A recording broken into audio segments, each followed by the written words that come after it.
Баршаңызға ассаламу алейкум. Бүгінгі обзорым шомылуға арналған ойыншықтарға арналады. Егер де сіздің балаңыз 1 жасқа толып, оны шомылуға барғанда қалай қуантарыңызды білмесеңіздер, міндетті түрде осы 3 ойыншық сіздерде болу керек. Және де тағы да бір мәселе, кейбір балалар қорқып қалады, суға түскісі келмейді, немесе жуынғысы келмейді. Сондай кезге шомылу процесін қуанышқа айналдыруға болады. Әрине, мына жердегі доп, пистолеттер ол жай ғана бәрінде болатын ойыншықтар, тек идея үшін қойдым. Ал енді негізгісі ол мынандай тактильный доптар. Мен сіздерге ойыншықтар туралы обзорымда айтқан болатынмын. Бұны шомылуға арналған ойыншықтарға бөлек обзор түсіремін деп. Және бірден бассейнда түсіріп жатырмын, бәрін көрсету ыңғайлы болу үшін.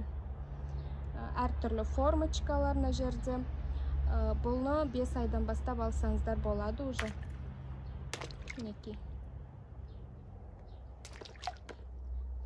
YouTube менің комментарийларымды өшірмейді деп үміттенем. Себебі көбінде ойыншықтарды түсіргенде өмірі комментарийді өшіріп тастайды.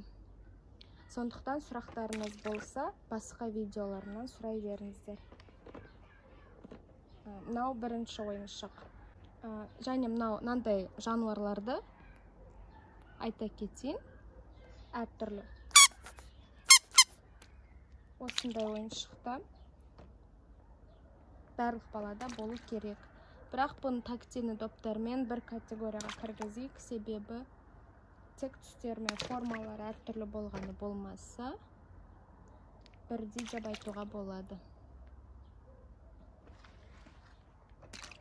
Енді екінші ойыншық қызықты, әсіресе жаз мезгілінде бассейнде, ол мынандай китенок.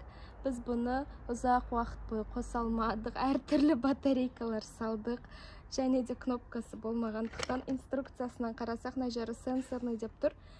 Сонда да қосылмады.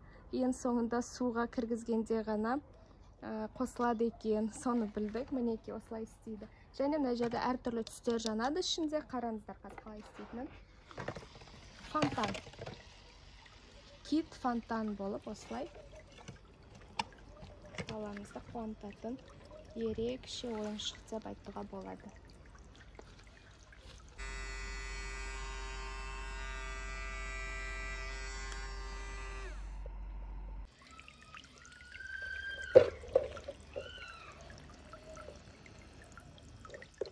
Үшінші ойыншық.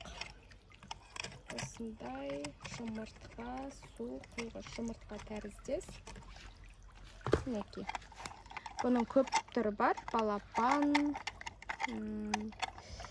пингвин түрлері, біздікі мінекей дракоша. Басы жылынып қалды, негізі аузынан су шашырайтын.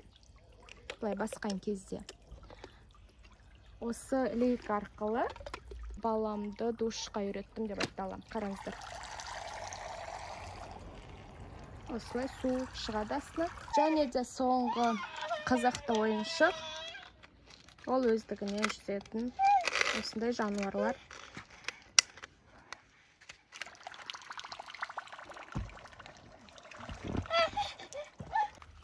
Осымен обзорымды аяқтаймын.